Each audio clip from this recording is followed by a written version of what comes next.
The change did not come suddenly. It came slowly, quietly, so subtly that without paying close attention, one might mistake it for coincidence. The neighbor's black dog was the first. It had always been vicious, barking wildly at strangers.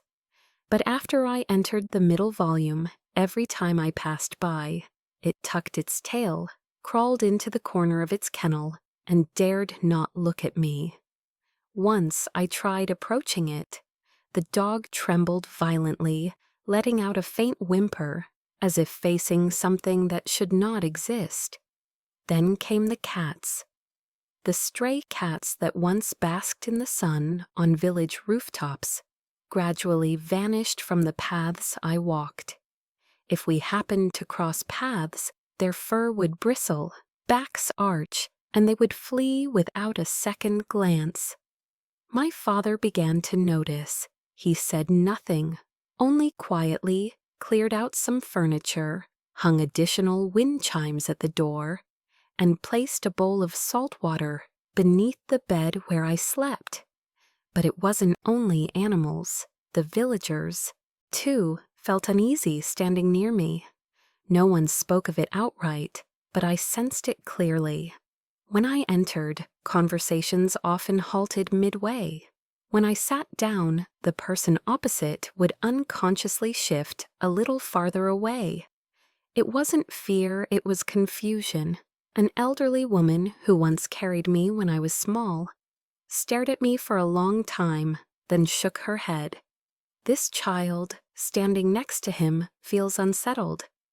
I looked at myself in the mirror. My appearance had not changed much, except for one thing, my shadow. It no longer fully obeyed the light. At night, beneath street lamps, my shadow often stretched longer than it should. Sometimes it lagged half a beat behind my movements, as if thinking before imitating me. One night, I stood before the mirror for a long time and turned off the light. In the darkness, I saw myself standing behind me. I couldn't tell whether it was an illusion or a reflection, but I did not try to confirm it.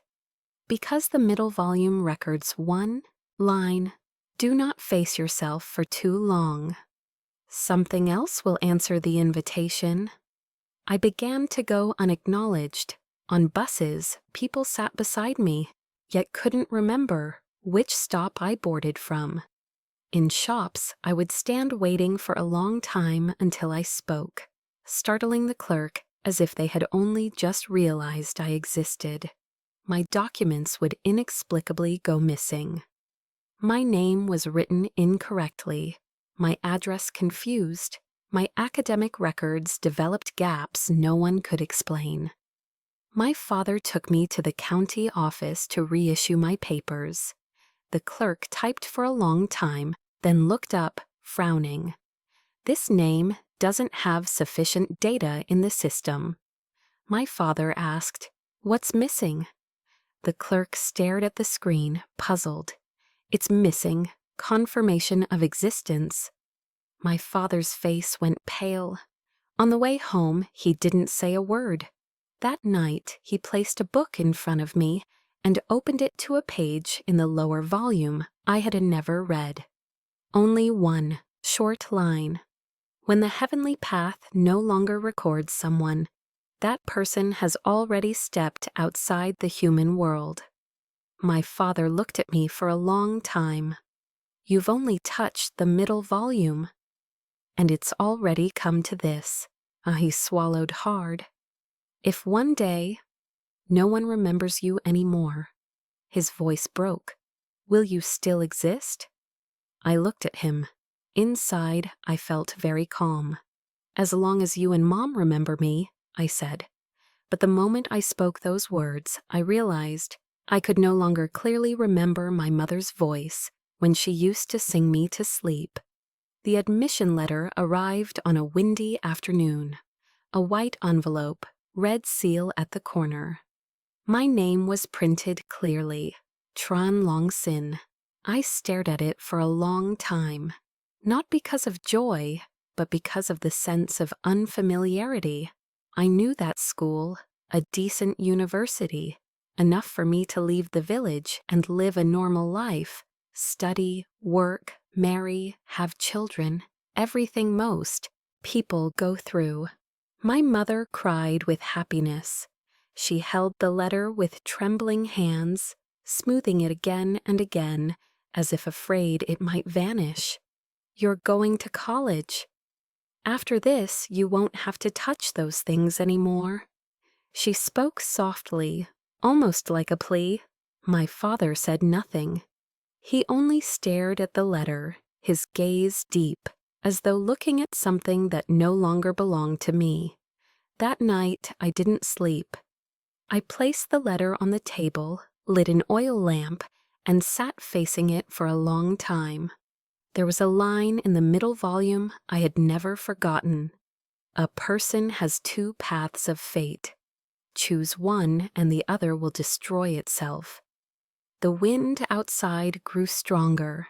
In the lamplight, I saw my shadow standing behind me, silently watching.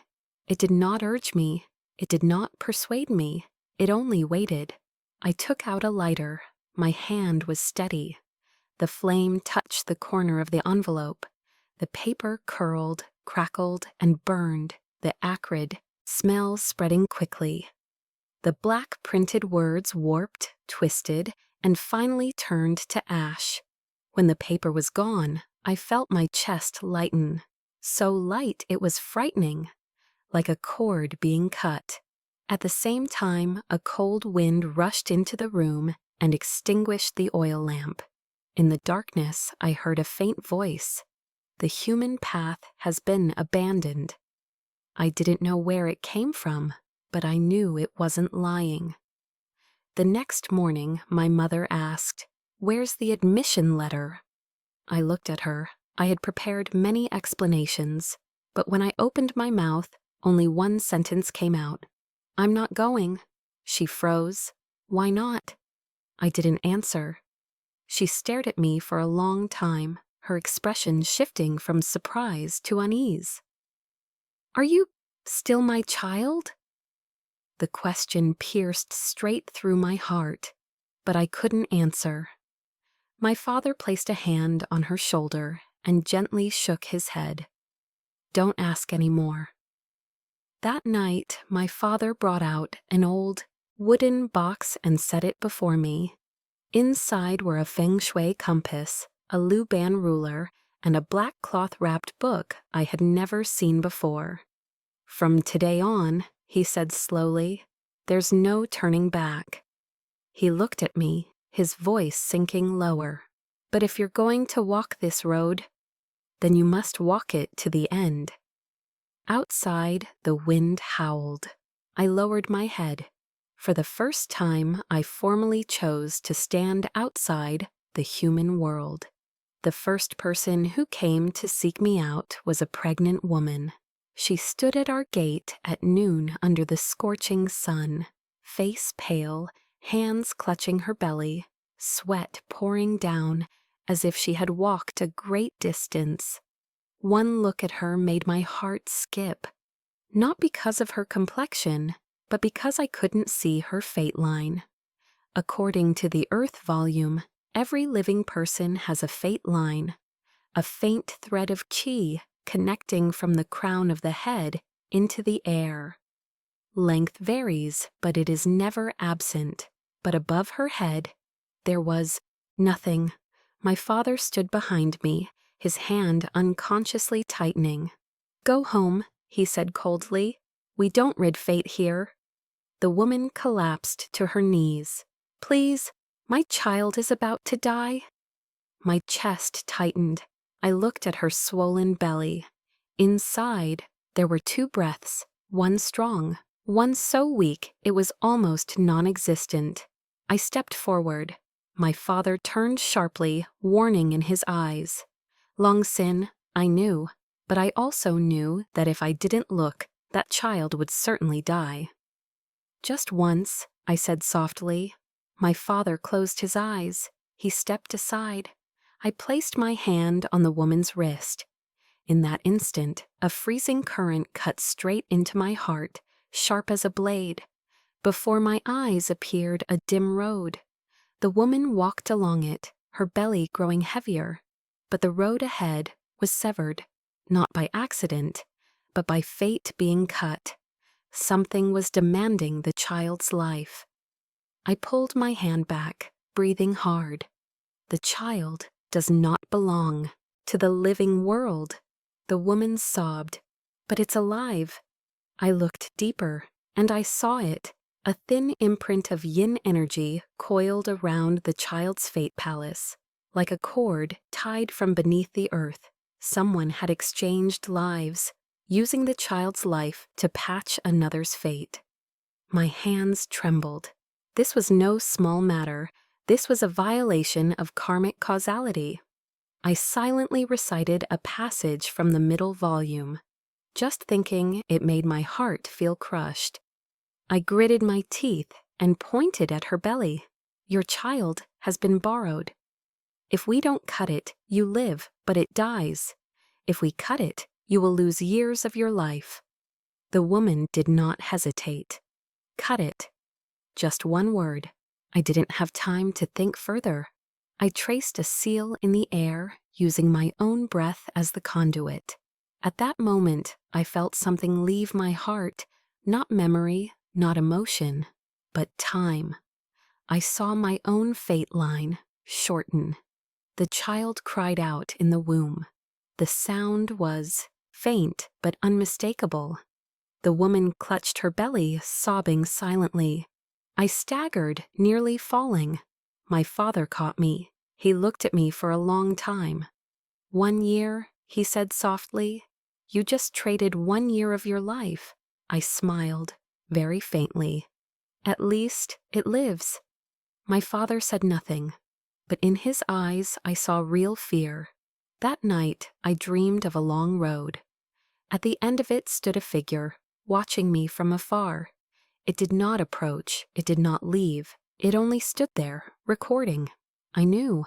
I had been noticed. I realized I was being watched on the 3rd night, after reading fate for the pregnant woman. Not by sight, but by the sensation of being recorded. As if every breath I took, every step I made was being marked. At first it was vague, like a passing glance behind my back, like a light touch at the edge of consciousness, but it grew clearer. That night I woke at the 3rd watch. The room was utterly silent, no wind, no insects. The world felt drained of sound. I sat up. At that instant I knew. It was here, not in the room, but at the edge of the world.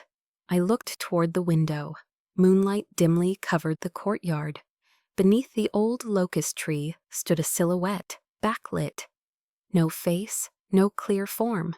It stood very straight, hands clasped behind its back, like someone who had been observing for a long time. I didn't call out, I didn't ask, because the middle volume states, that which arrives uninvited must not be named. I pulled the blanket over myself and closed my eyes, but my awareness did not sleep. I felt it clearly. The shadow was looking straight through me, not at my body, but at my fate line. After a long while, I heard the sound of pages turning. Soft, steady, I understood. It was not a ghost, nor a cultivator. It was the record keeper. The next morning I saw footprints, not on the ground, but in the air, faint indentations, as if something had passed through without the weight of a human body. My father took one look, and his expression changed. It's come. He dragged me inside, shut the doors tight, hung talismans, burned incense, set up suppression formations, things he had sworn never to use again. Dad, I asked, what is it? He was silent for a long time. Then he said, each word heavy as stone, it belongs to the heavenly register. I had never heard that name. My father explained, not gods, not ghosts, things that record those who break their limits. I remembered the words in my dream, 1 year, and the whisper when I burned the admission letter, the human path abandoned. None of it was coincidence. My father looked straight at me. You traded lifespan. You read the fate of the living. You cut causality. Each time the heavenly register writes a mark. I asked calmly, what happens when it's full? He didn't answer immediately. He turned away. Then they come to collect. My heartbeat slowed, not from fear, but from understanding. From now on, every choice I make is being watched from outside the human world. That night, I dreamed again. I stood before a massive stone table upon which lay an endless ledger. Every page bore names. I saw mine. Beside it were already 3 black marks. A voice spoke behind me. How many marks remain? Before there is no space left to write, I turned around. There was no one, only the pages, turning on their own. The one who forced me to read fate again was a dying man. He was carried into my house near midnight. 4 strong men bore the stretcher, faces pale, cold sweat dripping from their temples, not from the weight, but from fear. The moment the stretcher touched the courtyard, I smelled thick death key, so heavy the air felt solid. The man wasn't dead yet, but his fate line was severed. I froze. A severed fate line meant the heavenly path had already closed the account.